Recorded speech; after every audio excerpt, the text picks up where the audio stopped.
11월 9일 복된 이 아침 하나님께서 우리에게 주시는 귀한 말씀은 사사기 4장 12절에서 24절의 말씀입니다. 앞서 나가시는 주님을 따르라 라는 제목으로 같이 말씀 나누도록 하겠습니다. 하나님을 가진 드보라와 함께하는 바락은 만감이 교차했을 겁니다. 당장에 훈련받지 않은 이스라엘 자손은 군사라기보다 평민에 가까웠습니다. 이런 상황에서 당시 최고의 병기였던 철병거 900대는 이스라엘 자손들에게 넘지 못할 산과도 같았죠. 견줄 수 없는 게임이었고요. 그 도전은 무모했습니다. 그럼에도 바락이 나아갈 수 있었던 것은요, 드보라가 가진 하나님을 신뢰했기 때문인데요. 전쟁은 절대 우리에게 속한 것이 아니라 하나님께 속한 것임을 알고 또 믿었던 것이죠. 그렇게 다볼산에 오르는 바락과 드보라의 이스라엘 군대를 보고는요, 사람들이 시스라에게 알리게 됩니다. 곧장 모든 병거, 곧 철병거 900대와 자기와 함께 있는 모든 백성을 하로셋 학고임에서부터 곧 기손강으로 집결시키게 됩니다. 드보라를 통해 말씀하신 것처럼 그 예언이 적중하는 순간입니다. 이를 확인한 드보라가 바락에게 확정적으로 말하기를, 일어나라, 이는 여호와께서 시스라를 내 손에 넘겨주신 날이다 라고 선언하게 됩니다. 그리고 혹시라도 두려워할 바락에게 흔들리지 않게 할 분명한 사실을 전하게 되는데요. 바로 여호와께서 너의 앞서 나가지 아니하시느냐라는 겁니다.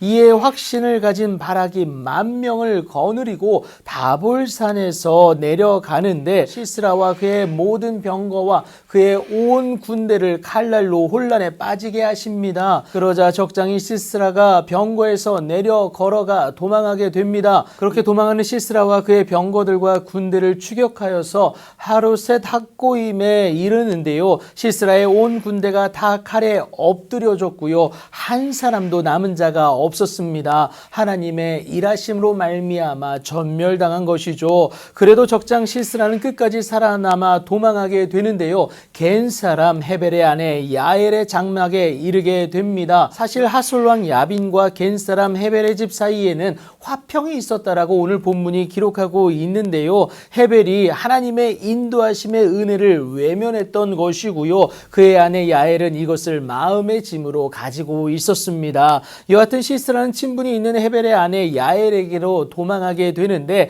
야엘이 나가 시스라를 영접하며 그에게 말하되 나의 주여 들어오소서, 내게로 들어오시고 두려워하지 마소서라고 말을 하게 됩니다. 안심한 시스라는 그 장막에 들어가고요. 야엘이 이불로 그를 덮어 숨겨주게 됩니다. 안심한 시스라는 깊이 잠들게 되는데요. 그때에 하나님의 말씀대로 여인인 헤벨의 아내 야엘이 드디어 움직이게 됩니다. 장막 말뚝을 가지고 손에 방망이를 들고는요, 그에게로 가만히 가서 말뚝을 그의 관자놀이에 박게 되는데요. 말뚝이 꿰뚫고 땅에 박히니 시스라는 곧 기절하여서 죽게 됩니다. 시스라를 추격하는 바락을 야엘이 맞이하면서 오라, 네가 찾는 그 사람이 내게 있다, 보여주겠다라고 말을 하게 됩니다. 의아할 수밖에 없었던 바락이 그에게 들어가 보니 진짜로 시스라가 엎드려져 죽어 있는 것 아니겠습니까? 드보라를 통하여 말씀하신 그대로 시스라를 여인의 손에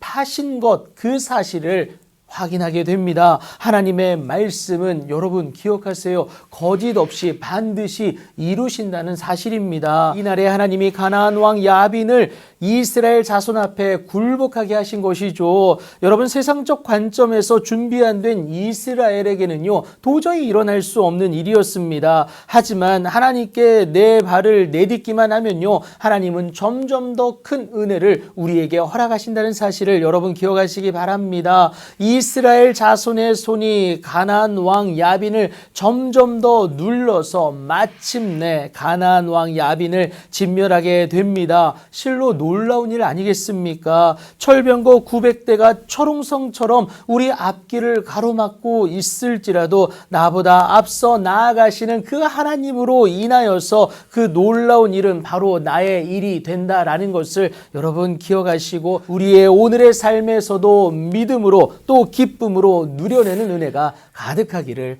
예수님의 이름으로 축복합니다.